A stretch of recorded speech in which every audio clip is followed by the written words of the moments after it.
اعوذ باللہ من الشیطان الرجیم بسم اللہ الرحمن الرحیم سبحانک لا علم لنا الا ما علمتنا انک انت العلیم الحکیم۔ تین نسبتوں کا جاننا علم میراث میں بڑی اہمیت کا حامل ہے۔ پہلی نسبت مخارج کے درمیان ہے، اس کا مقصد یہ ہے کہ ہم صحیح مسئلہ بنائیں اور صحیح تقسیم کر لیں۔ چنانچہ ہم نے پہلی نسبت کے مطابق جو مخارج کے درمیان تھی احوال میں اس کی تطبیق کر لی اور ہر حالت میں ہم نے صحیح مسئلہ بنایا اور صحیح تقسیم کر لیا، اور 12 ذیل فروض کے احوال مثالوں کے ساتھ آپ نے سمجھ لیے۔ دوسری نسبت اور تیسری نسبت، دوسری نسبت بین الرؤوس والسہام ہے اور تیسری نسبت بین الرؤوس والرؤوس ہے۔ اس کا مقصد ہے کسر ختم کرنا۔ تو علمی میراث میں ایک بنیادی چیز ہوتی ہے کہ صحیح مسئلہ بنانا، صحیح تقسیم کرنا، اور پھر اگر وارثوں کی ایک جماعت پر کسر ہو یا 2 جماعتوں پر کسر ہو تو اس کو ختم کرنا۔ اس درس میں ہم دوسری نسبت پہ بات کریں گے۔ دوسری نسبت بین الرؤوس والسہام ہے۔ رؤوس کا معنی ورثہ کے افراد اور سہام کا معنی حصے۔ اس نسبت کا مقصد ہے کسر ختم کرنا۔ اس نسبت کا استعمال اس وقت ہوتا ہے جب کسر وارثوں کے ایک جماعت پر ہو۔ اس کا قاعدہ یہ ہے کہ بین الرؤوس والسہام نسبت دے کر مضروب تیار کریں گے اور پھر اس مضروب کو اصل مسئلے میں ضرب دیں گے اگر مسئلہ اصلیہ ہو، اور عول مسئلہ میں ضرب دیں گے اگر مسئلہ عائلہ ہو۔ حاصل ضرب تصحیحی مسئلہ ہوگا۔ کسر ختم کرنے کو تصحیح بھی کہا جاتا ہے۔ تصحیح کا مطلب یہ ہے کہ اب تصحیح والے عدد سے ہم اسے دیں گے تو وارثوں کی کسی جماعت پر بھی کسر نہیں ہوگا۔ شریعت میں چونکہ مقرر حصوں کو فریضہ کہا گیا ہے اور فریضے کا معنی مقرر حصہ اللہ کی طرف سے، تو اس میں کسر برداشت نہیں ہے اور اس کسر کو ختم کرنا تصحیح کہلاتا ہے۔ اس میں 4 نسبتوں میں سے 2 نسبتیں چلتی ہے، توافق اور تباین۔ تماثل اور تداخل کی ضرورت نہیں پڑتی، اس لیے کہ جب بین الرؤوس والسہام تماثل ہو وہاں کسر ہی نہیں ہوتا ہے، اور اگر بین الرؤوس والسہام تداخل ہو، حصے زیادہ ہو اور رؤوس کم ہو تو وہاں بھی کسر نہیں ہوتا ہے، اس لیے کہ تداخل میں بڑا عدد چھوٹے پر برابر تقسیم ہوتا ہے۔ اگر بین الرؤوس والسہام توافق ہو تو وہاں رؤوس کے وفق کو مضروب بنائیں گے، اور اگر تباین ہو تو تباین کے قاعدے کے مطابق خود رؤوس کو مضروب بنائیں گے، اور اگر بین الرؤوس والسہام تداخل آ جائے اور وہاں حصے کم ہو رؤوس زیادہ ہو تو وہاں تداخل کو توافق میں تبدیل کریں گے تاکہ مسئلہ کی تصحیح کم سے کم عدد سے ہو جائے جو میراث میں مطلوب ہے۔ ہم نے ایک مثال کا انتخاب کر کے اس میں ان تمام قواعد کو جاری کیا ہے تاکہ آپ آسانی سے اس کو سمجھ سکیں۔ چنانچہ وہ مثال یہ ہے کہ ورثہ میں ماں باپ ہے اور بیٹے ہیں۔ جب اولاد موجود ہو تو ماں باپ میں سے ہر ایک کو چھٹا حصہ ملتا ہے۔ وَلِأَبَوَيْهِ لِكُلِّ وَاحِدٍ مِّنْهُمَا السُّدُسُ مِمَّا تَرَكَ إِن كَانَ لَهُ وَلَدٌ۔ تو ماں کا حصہ بھی سدس ہے، اس کا مخرج 6 ہے، باپ کا حصہ بھی سدس ہے، اس کا مخرج 6 ہے، 6 اور 6 میں تماثل ہے۔ تو پہلی نسبت کے مطابق احد المتماثلین سے ہم نے مسئلہ بنایا، صحیح مسئلہ بنایا اور پھر صحیح تقسیم کیا۔ ماں کا حصہ 1، باپ کا حصہ بھی 1، وہ چھٹا حصہ ہے، یہ بھی چھٹا حصہ ہے، باقی 4 حصے بچے یہ بیٹوں پر تقسیم کیے جائیں گے، یہ عصبہ ہے۔ اس مثال میں آپ دیکھیے یہاں رؤوس یعنی ورثہ کے جو افراد بیٹے ہیں وہ بھی 4 ہے، اور ان کے حصے جن کو سہام کہا جاتا ہے یہ بھی 4 ہے۔ 4 اور 4 میں تماثل ہے، لہٰذا جہاں تماثل ہو وہاں کسر نہیں ہوتا ہے، 4 پہ برابر تقسیم ہوتا ہے، فی بیٹے کو 1 حصہ ملے گا۔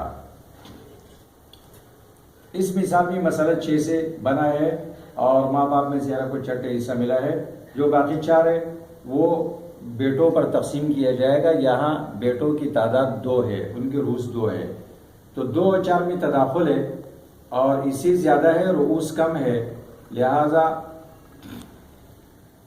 یہاں بھی کسر نہیں ہے کیونکہ 4 2 پہ برابر تقسیم ہوتا ہے، فی بیٹے کو 2 حصے ملیں گے۔ اس مثال میں بیٹوں کی تعداد 6 ہے اور ان کی حیثیت 4 ہے۔ 4 6 پہ برابر تقسیم نہیں ہوتا ہے، ہم نے نسبت دیکھی تو اس میں توافق بالنسب ہے، 6 اور 4 میں توافق ہے اور توافق بالنسب ہے، دونوں کو ختم کرتا ہے۔ تو یہاں ہم رؤوس کے وفق کو نصب کو لے کر مضروب بنائیں گے، جہاں توافق بالنسب ہو وہاں رؤوس کے نصب کو مضروب بنائیں گے، جہاں بالثلث ہو وہاں ثلث کو بنائیں گے، اسی طرح 10 تک۔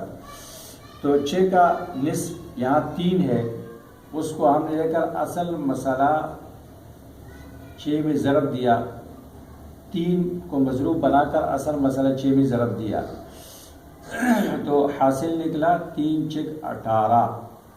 اب جو 18 ہے یہ تصحیح مسئلہ کہلاتا ہے۔ اب اس سے ہم اسے دیں گے تو کسی جماعت پر بھی کسر نہیں ہوگا۔ اسے دینے کا طریقہ یہ ہے کہ اصل مسئلہ 6 سے جتنا ملا ہے اس کو مضروب 3 میں ضرب دیں گے۔ اس کو مضروب اس لیے کہتے ہیں کہ ہر وارث کو حصہ دینے کے لیے اس میں ضرب دیا جاتا ہے۔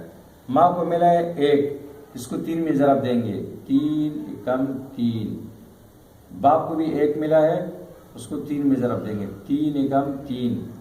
یہاں 6 بیٹوں کو 4 ملا ہے، اس کو 3 میں ضرب دیں گے تو 3 × 4 = 12۔ اب 12 6 میں برابر تقسیم ہوتا ہے، کسر ختم ہو گیا، فی بیٹے کو 2 حصے ملیں گے۔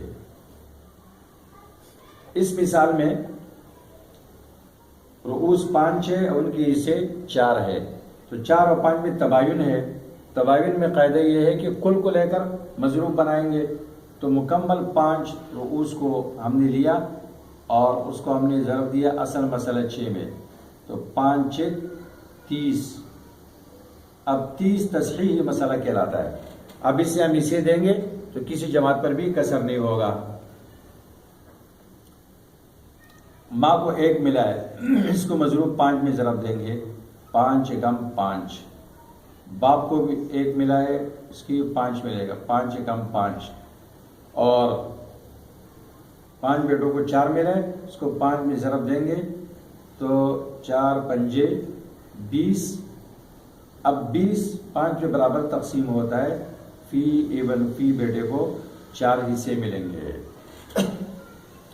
اس مثال میں بیٹے 8 ہے، ان کی حصے 4 ہے، 8 اور 4 میں بھی تداخل ہے، لیکن یہاں حصے کم ہے، رؤوس زیادہ ہے، تو اس تداخل کو ہم توافق میں تبدیل کریں گے، لہذا 4 اور 8 میں توافق میں ربع ہو سکتا ہے۔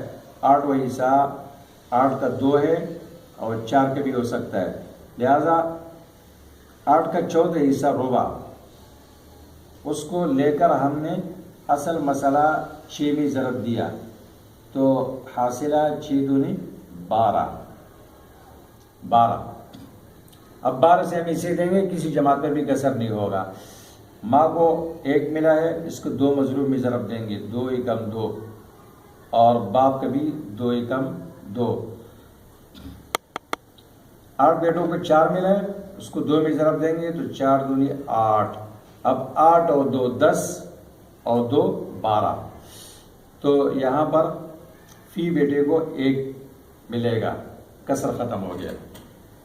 یہاں اگر تداخل کے قاعدے پر عمل کرتے ہوئے ہم اکبر العددین 8 کو مضروب بنائیں گے تو تب بھی مسئلہ صحیح بنے گا، کیونکہ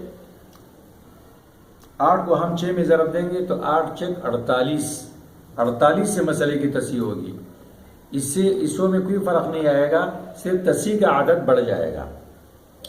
تو تداخل کو یہاں توافق میں تبدیل کرنے کا فائدہ یہ ہے کہ تصحیح کم سے کم عدد سے ہو جائے۔ اب کل مال کے 8 کو مضروب بنا کر 6 میں ضرب دیا جائے، کل مال کے 48 حصے کیے جائے، یہ بہتر ہے، یا اس کو توافق میں تبدیل کر کے 12 حصے بنایا جائے، یہ بہتر ہے۔ تو میراث میں مطلوب یہ ہے کہ کم سے کم وہ عدد جس سے برابر حصے مل سکے اس سے تصحیح ہو جائے، یہ اس کا فائدہ ہے۔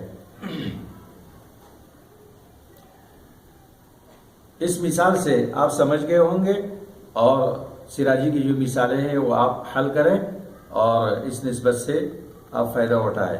اس کے بعد انشاءاللہ تیسری نسبت ہم بیان کریں گے جو بین الرؤوس والرؤوس ہے، اور وہ اس وقت استعمال ہوتا ہے جب کسر وارثوں کے دو یا دو سے زیادہ جماعتوں پر ہو۔